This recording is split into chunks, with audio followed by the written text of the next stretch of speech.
Notre bulletin paroissial en a parlé, mais ce matin, je fais le choix de revenir sur cette proposition que nous a faite l'EAP, équipe d'animation paroissiale, d'organiser des rencontres de quartier pendant ce temps de l'Avent qui nous prépare à Noël, pour essayer de susciter autour de nous quelque chose de neuf dans notre environnement proche. Et il se trouve que cette proposition prend plus d'importance depuis la lettre de notre évêque, le Père Cham, que voici. Dans cette lettre, notre évêque nous encourage à développer autour de nous ce qu'il appelle la culture de la rencontre. La culture de la rencontre. Et il se trouve que dans l'évangile qu'on vient d'entendre, peut-être bien qu'il y aurait de la graine à prendre pour nous si nous voulons réussir cette initiative. Que nous présente l'Évangile? Il nous présente Jean-Baptiste, qui se lance dans une véritable mission. Jean-Baptiste a fait le constat que ses compatriotes se sentent un peu abandonnés de tous et que depuis longtemps, il n'y a plus de parole d'espoir qui surgit parce que depuis longtemps en Israël, il n'y a plus de prophète. Alors, Jean-Baptiste décide de faire quelque chose et nous pouvons prendre de la graine auprès de lui. Il va procéder, Jean-Baptiste, en deux temps. Il va d'abord prendre un temps de réflexion et puis deuxième temps, il va passer à l'action. Son temps de réflexion, il va le passer dans le désert, une sorte de retraite. Et là, il va cibler deux objectifs. Trouver une parole simple qui parle à ses compatriotes pour les réveiller. Et puis, deuxièmement, essayer de déterminer à quelle population il va s'adresser. Et pour trouver cette parole simple qui réveille ses compatriotes, il va lire les prophètes, et en particulier le prophète Isaïe. Et en le lisant, il y a une parole qui va faire un déclic dans sa tête pour lui. Cette parole, on vient de l'entendre, préparez le chemin du Seigneur, rendez droit ses sentiers. Pourquoi ça fait dire en lui? Parce que, au moment où vit Jean-Baptiste, c'est le moment de la présence de l'occupant romain qui fait une pression insupportable sur les gens. Et chacun essaie de s'en tirer comme il peut, et beaucoup en trempant dans des combines de toutes sortes. Et Jean-Baptiste veut remédier à ça et retrouver de la droiture dans la vie publique, de la droiture dans la vie privée. Rendez droit ses sentiers. Voilà le message simple. La population à laquelle il va s'adresser, il ne va pas courir dans toute la Palestine, et il choisit un endroit, un lieu de passage. Il choisit les bords du Jourdain.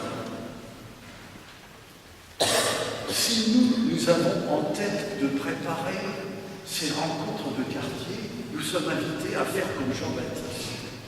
D'abord, à trouver un message simple.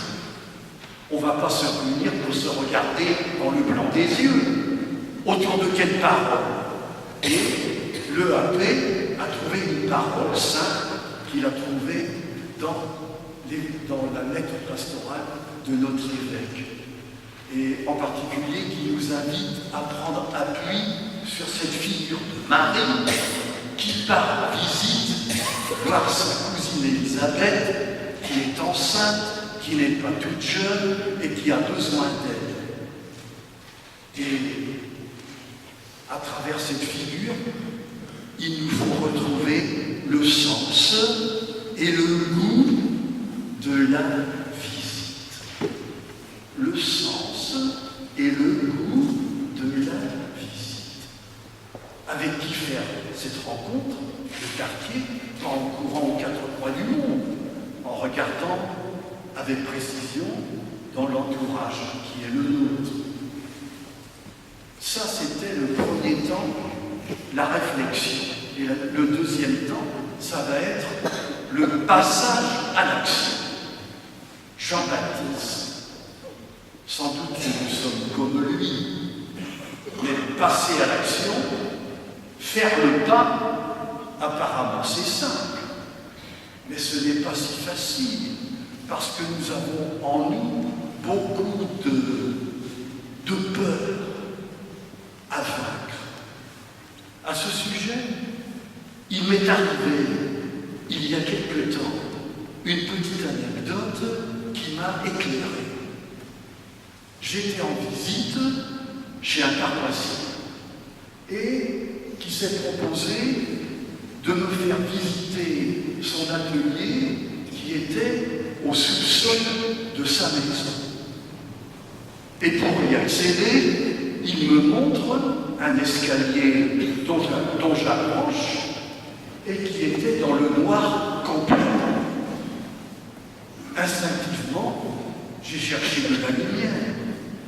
Et soudain, j'entends derrière moi une parole qui me dit « Avance, l'escalier va s'éclairer. »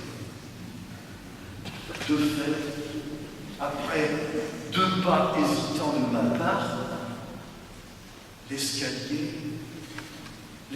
s'allume. Et nous nous sommes dit tous les deux que la foi, c'était ça. La foi, c'est ça. Instinctivement, en tout cas moi, peut-être pas vous, quand je désire quelque chose, j'aime bien que les choses soient claires, lumineuses, et ensuite on avance. Dans la foi, ça ne se passe pas comme ça. On avance sans savoir, et c'est peu à peu que la lumière se fait. Et c'est l'expérience de tous les croyants de la Bible et de l'Évangile, à commencer par le premier d'entre eux, Abraham, qui lui est parti sans savoir où il allait. Mais avancer sans savoir, ça ne veut pas dire avancer à l'aveuglette. Si on s'avance, c'est appuyer sur une parole qui te donne confiance et qui te permet de faire le pas. Avance. L'escalier va s'éclairer. Je vous souhaite, si vous projetez de faire ces rencontres de quartier, si vous y êtes invité, ou si vous vous y joignez, je vous souhaite de faire cette expérience de Jean-Baptiste. Se réunir autour d'un message simple et clair, retrouver le goût de la visite et de la rencontre, et puis, faire le pas, pas à l'aveuglette, confiant dans une parole qui te dit « Avance, l'escalier va s'éclairer ».